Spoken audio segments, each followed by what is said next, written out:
Ce projet est très important. Il s'agit en fait de moderniser notre droit fiscal pour le rendre compatible avec les normes internationales. Pour ça, il s'agit de le moderniser, de le rendre transparent avec comme contrepartie la possibilité d'offrir une sécurité juridique à long terme pour les entreprises.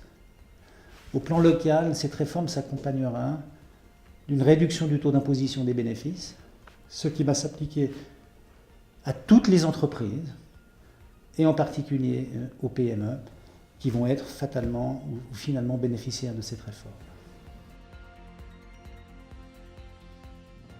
Au plan régional, ici, je pense qu'on peut axer sur l'arc lémanique.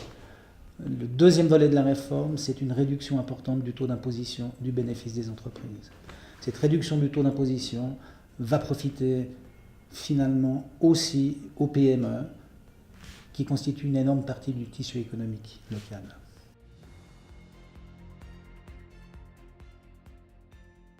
Alors mes clients sont principalement des entrepreneurs, beaucoup des PME, très actifs au niveau local, mais mes clients savent à quel point il est important de maintenir le tissu économique et la présence des sociétés internationales qui aujourd'hui bénéficient des régimes fiscaux qui vont être réformés.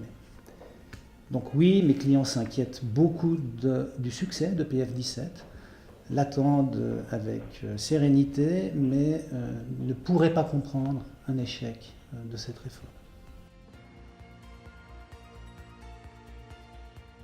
Oui, bien sûr, cette décision vaudoise ou ces décisions vaudoises doivent avoir un impact pour le canton de Genève. En 2016, le canton de Vaud a déjà décidé de réduire son taux d'imposition du bénéfice des entreprises à un niveau de 13,79%. Récemment, le canton de Vaud a pris une deuxième décision qui consiste à anticiper l'application de ce taux d'imposition réduit pour l'année 2019 ou à partir de l'année 2019. Le canton de Vaud devient ainsi un facteur de compétition fort avec le canton de Genève, et donc il est important pour nous d'aller efficacement et le plus vite possible en direction de cette réforme.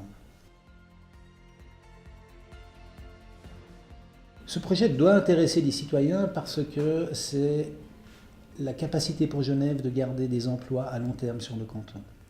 Le maintien des entreprises, le maintien du tissu économique, c'est le maintien des emplois, c'est le maintien, en tout cas à terme, des recettes fiscales au budget de l'État.